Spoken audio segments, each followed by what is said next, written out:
Hello, class. My name is Justin Richards. I know a lot of you guys from taking a class with you before. I'm sorry I'm not going to be able to be there in class today, but I did pre-record my project on the research I'm actually currently conducting and what I'm interested in. This is me 12 years ago, or this is a representation of me 12 years ago. This is Mr. Shoot from the 80s blockbuster film Summer School. This is the reason why I wanted to become a teacher. But as my journey of becoming this man, I realized that I still was kind of unfulfilled because I was having trouble reaching all my students. So what I ended up doing was applying to the North Carolina State graduate program in New Literacies and Global Learning. That's me, the beautiful man to the far left.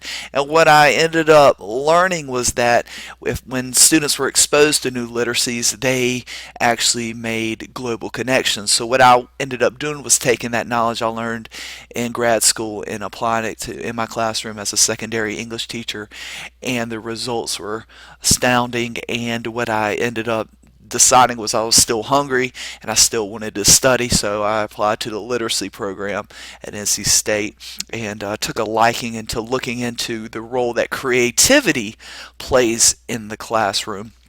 And this is Sir Ken Robinson. His TED Talk really inspired me, and just the importance of getting students to think creatively.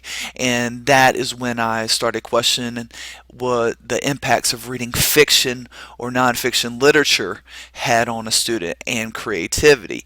And what I come to realize was that basically there was not that much research in it, or there was a lot of research that I could, or a lot of different directions that I could go to, and when I started looking into it, I noticed that the Common Core had a big shift to focus more on nonfiction type literature. By the time everyone was a senior, high school students were a senior, they were reading the percentage 30 to or 70 to 30 nonfiction over fiction. So I wanted to see what the result of this was. So looking closely into it, I see the arguments for both sides. Some researchers feel like students should should continue to read fiction because it does trigger creative thoughts, and too much nonfiction would be not necessarily beneficial. So as I explored this topic, I became very intrigued. And that's kind of like where I am right now, looking at both sides and seeing the impacts that they actually have on students, on high school students, or just all through their career. The position that creativity, can you read nonfiction and become more of a creative person, and utilize those thoughts that you've read to originate, well-known ideas.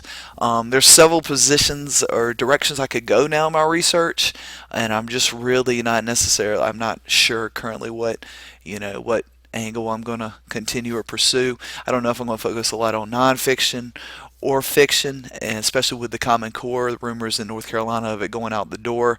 But I still kind of feel that, that there's something there that I could pursue.